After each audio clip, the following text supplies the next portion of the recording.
Welcome to Career Tools. This week, event follow-up. The questions this cast answers are: what should I do after an event to make the best use of it? How do I keep in touch with people after an event? And what should I expect from others after an event? Industry events and big training events are great places to find people to add to your network. And often what happens is we come home with a fistful of cards and we say, I'm going to do something with them. This time I'm going to keep in touch. And the pile just languishes on our desks, and then it's been a year, so you just trash them. And that's just a waste of the opportunity. It's a waste of the conversations you've had. It's a waste of the time. It's a waste of energy. And we're going to tell you in this guidance what to do instead. So our outline is get cards, like actually get the information you need, put the information into your contact management system, and then Control-Shift-K, which is Outlook's way of reminding you that you have something to do. So it sounds pretty simple, Sarah. It does. The easiest part is the first part, honestly, getting the cards. It's usually something that we all do anyway, and it's the first step to keeping in touch with people. Anybody who wants you to remember them is going to have a big sheaf of business cards. Sometimes they're going to urge you to take more than one business card, pass them around. If you forget them on a table somewhere, someone might pick it up and the word is spread. Most of us aren't so rude as to throw the card away, like turn around and toss it in the wastebasket. Now, if you are, for clarity, don't do that again. However, what we want you to do is keep those cards. And now, if you have a pen in your hand, perfect. On the back of the card or somewhere in the white space, if it's two-sided, what have you, write down something, some sort of memory mnemonic device to help remember that person. Something you talked about is ideal. I know I do it all the time at our public conferences. I'll just write down something, met them in Newark, but they live in Palo Alto. Just something to help me remember. And it only needs to be a couple of words, like if they're a manager, the carpet reminds me of a person I recently talked to. Just something to help jog your memory in the moment about that person. And you could do that right in front of someone, as long as you keep what you write relative. You write about their children or the conversation you had or where they're from or something memorable, how they got to the place. Depends what you've talked about, really. You can do it right in front of someone. So writing something with a pen has a really different effect than you tapping something into your phone. So if you turn their card over and say, I want to remember you, I'm just going to write down that we talked about whatever, carpet. Because carpet in hotels is always vile. I don't know why. Well, I do know why. It's to hide the dirt. But, if we had that conversation about carpet, then I would write on the back, carpet. Because they can see what you're writing, it's not offensive. Whereas if you start tapping on your phone, people wonder what you're tapping because they can't see the screen. Oh, they're doing a text message right now while we're talking. It just gives away that air of rudeness. It just does. Are you doing email while we're talking? Like, don't do that. Whereas if you just turn it over and make a 2-word note, there's nothing. It seems so much more innocent. So do that. Make sure you have a pen. If you're at an event, make sure you have a pen and just write on the back or write on the white space. And then you need to keep the cards until you have somewhere to process them. Yeah, absolutely. And as soon as you possibly can, we recommend that you process those cards. If you are at a multi-day event, maybe in the evening, go through your stack of cards real quick and process them that day, because the longer you leave it, the less those little notes you jotted down are going to mean to you. The less you're going to remember. So if you can do it right there in the moment, that, and I find when you have a stack of 50 business cards in front of you to process, you put it off. Whereas if I have one, oh man, I just want to get this thing off my plate and throw it away. But when there's so many, it feels like a burden. It feels like administrative work. So the pile grows rather than just dealing with it. So dealing with it in the moment as fast as possible will make your notes mean more and get it off the plate. That's a really good idea. Like, do it on the plane on the way home. There's nothing else to do on a plane. So when we say process, what we actually mean is put the information into your contact management system. So whatever contact management system you have. Now, you might use Outlook, you might use your phone's contacts, you might use a spreadsheet. Some people I know use spreadsheets still. But what we want to do is make the task easy. And the way we make tasks easy is we systematize them, so we always know how to do them, and we do them little and often. So what we're going to do is process the cards and then systematize staying in touch with people in your network. And if you haven't started a contact management system, if you're thinking, what is that? Just use the one that comes with your email.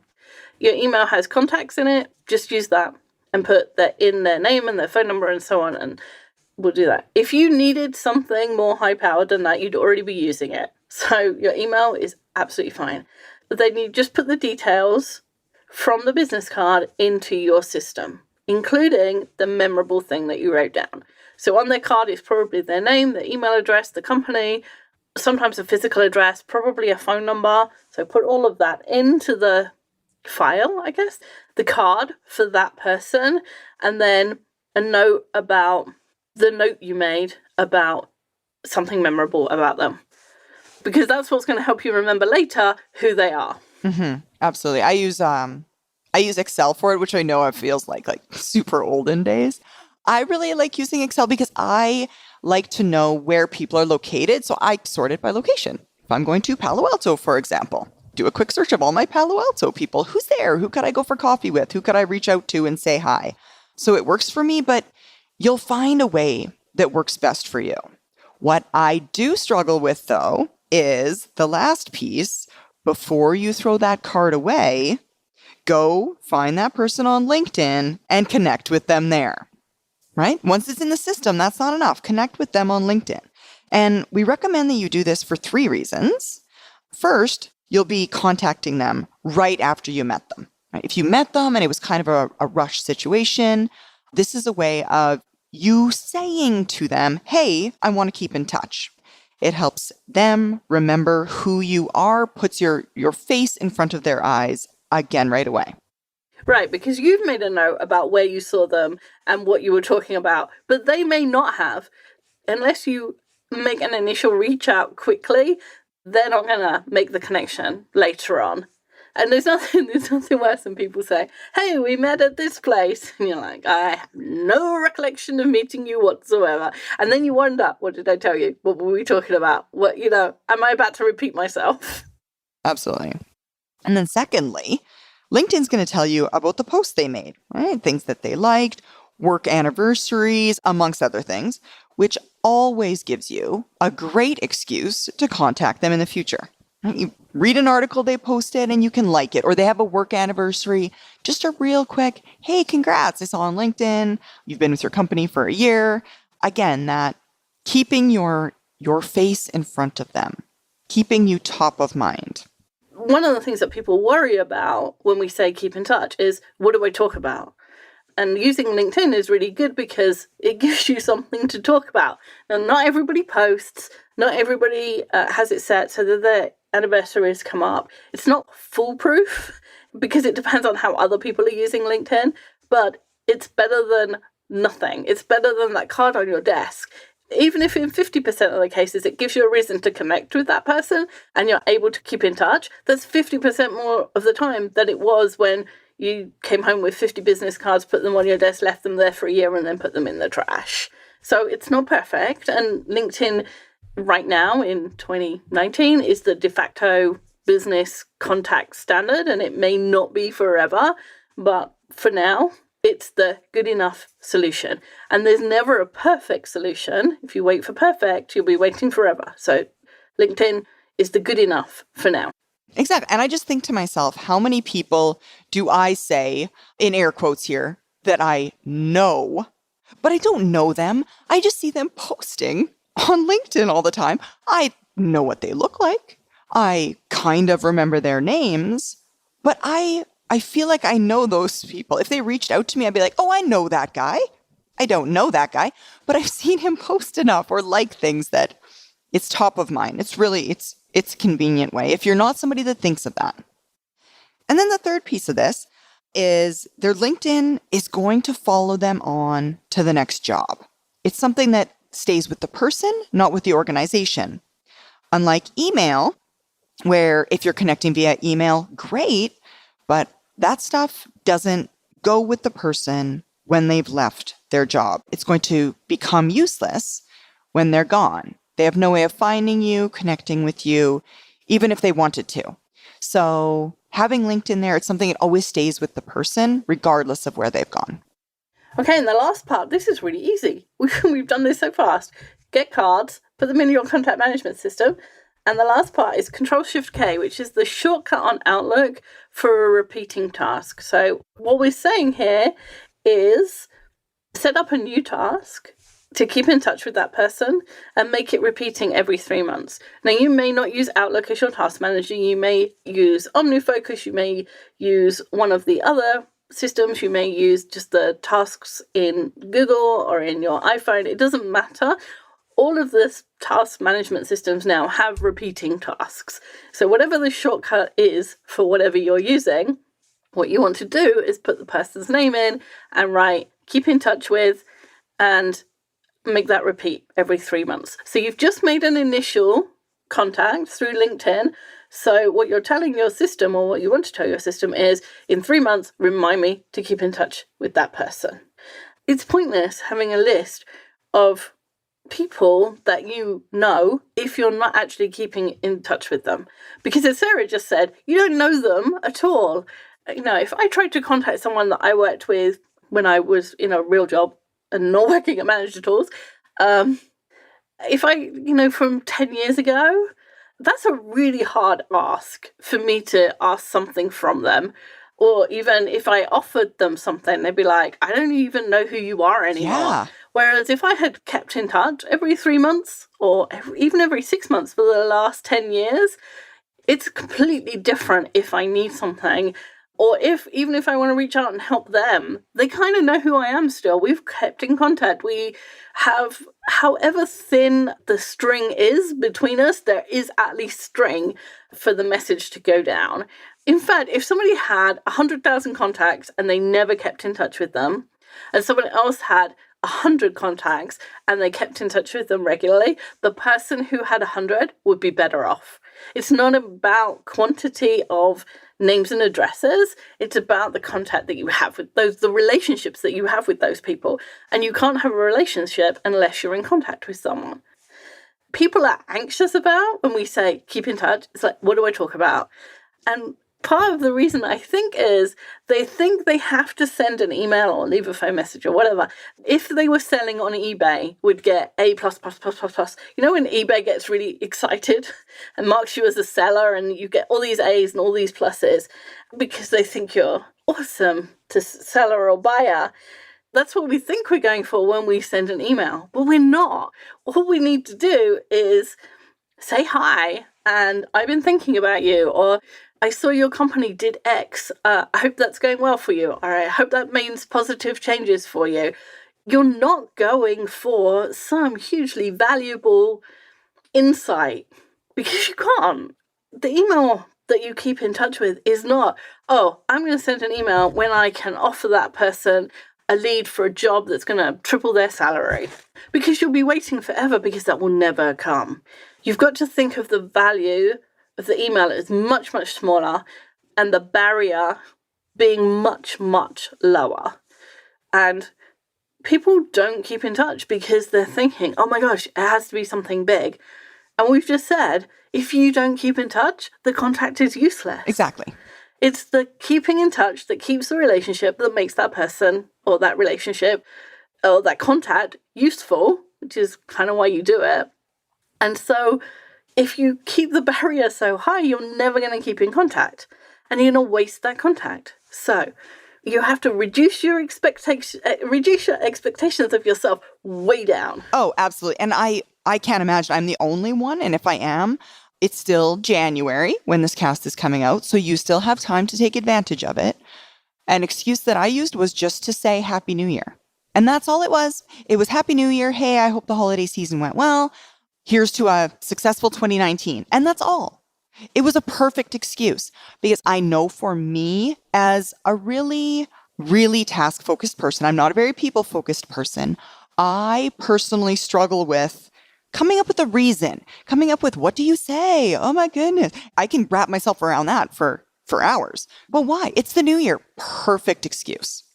So those kinds of opportunities, take them wherever you can. Right, and LinkedIn puts birthdays on. It says, hey, this person has a birthday, which is kind of naff.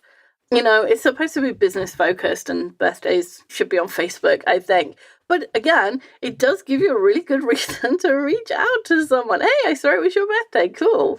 Right? Exactly. I think we talk ourselves out of sending anything rather than sending something.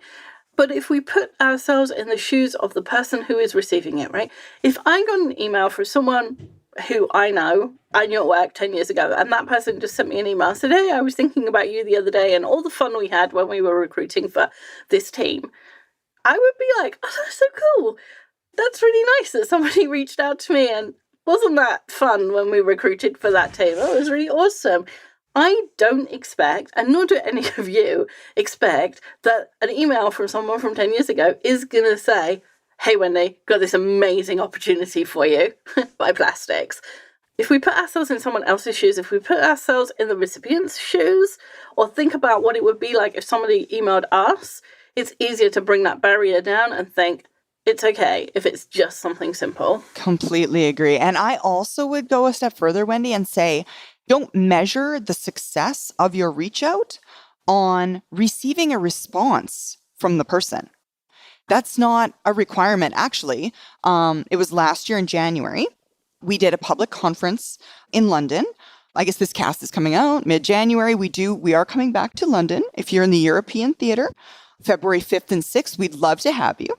But going back to my story, I had a gentleman in our conference. His name is Daniel Slowacek.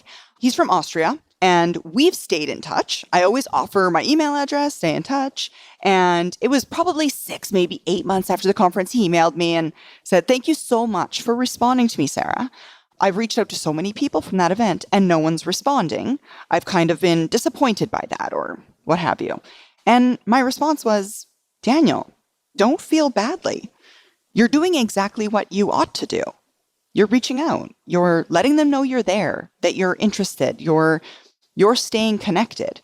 The success of your reach out oughtn't be reliant on, are they reciprocating in exactly the same fashion that I am? That's not the requirement. You're there. They know who you are. Don't allow that, I guess what could be perceived as that discouragement of not getting responses to stop you from reaching out again in the future. Because they'll know you. They'll remember you. Whether or not they're responding, they're seeing that mail. So keep doing it.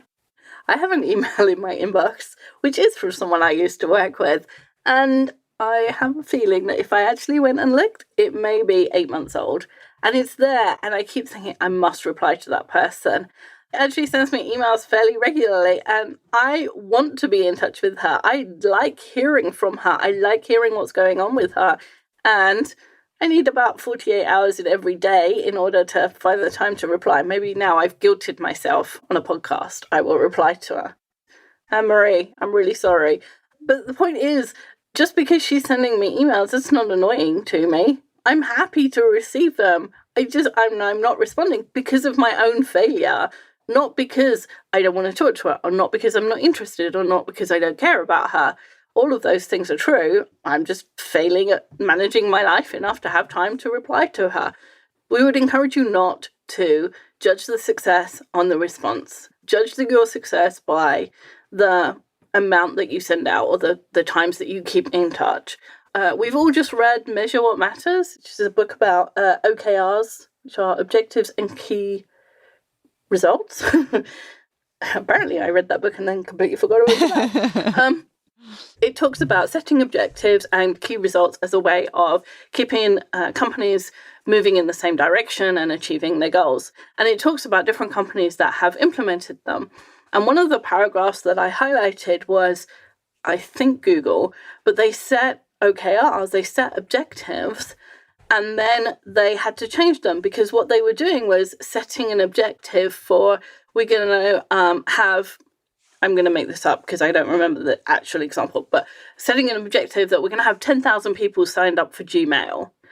And the time would come and go and they wouldn't have 10,000 people. And what they realized was they had to set the goals as have the system ready to accept 10,000 people because that was the part they could influence. they couldn't make 10,000 people sign up. I guess you could say it depends on their marketing, but they have much less influence on how many people sign up. They have a lot of influence on whether or not they're ready. And this is kind of the same thing in that you don't have a lot of influence about what happens. You have a lot of influence on how many you're sending out and whether you feel good about the time that you're spending and the regularity with which you're reaching out. And so measure the thing you have influence on, not the thing you don't. Mm-hmm. Absolutely. If you are one of those people that is actually keeping in touch, kudos, great work. The very few people are. Often we say, in the land of the blind, the one-eyed man is the king. You have got one eye. The majority of people are not keeping in touch at all. So remove those barriers. Just send the darn email. If you can't think of something to say, look at a LinkedIn profile. Listen to our podcast called Staying in Touch Examples, which will give you more examples on ideas, things that you can find to reach out. And like so many things in life, guys, this isn't going to get any easier unless you start doing it. Would you be better at driving if you'd never drove a car before? No, you would be terrible at it. Right? You don't get better at things by not doing them. You've got to start keeping in touch to be good at keeping in touch. You'll start finding new ways and thinking of new examples. And if you want to start small, do it. Start with the people that you know are the least likely to be important to you. I always recommend that at our conferences. If you want to practice in a super low risk environment. That is, does it matter if they think you're kind of a dummy for reaching out? Do you care that much? No. Perfect opportunity. You're practicing, and then you can start reaching out to those people that you think maybe are, I don't know, I want to say more influential or might somehow shape your career. If you want to worry about casting yourself in the very best light to a person, worry about it later. Start small. Start small, just start. And if you've never known what to do when people hand you a business card, now you know. You say thank you, you turn it over, you write something about that person, and then you put it into your system, and then you stay in contact. Even though we cautioned you about thinking this is going to be a big payoff, or there is going to be a big payoff, that it's $1 million sale for you or for the other person, the big payoff could be the outcome. We've all heard stories about people who've been contacted for book deals or for big jobs or for personal things where it's just a method, it's just been keeping in touch that's made that change for them. And as they say, you don't win the lottery unless you buy a ticket. And you've got no chance of those big things coming from keeping in touch emails if you're not sending keeping in touch emails. Exactly.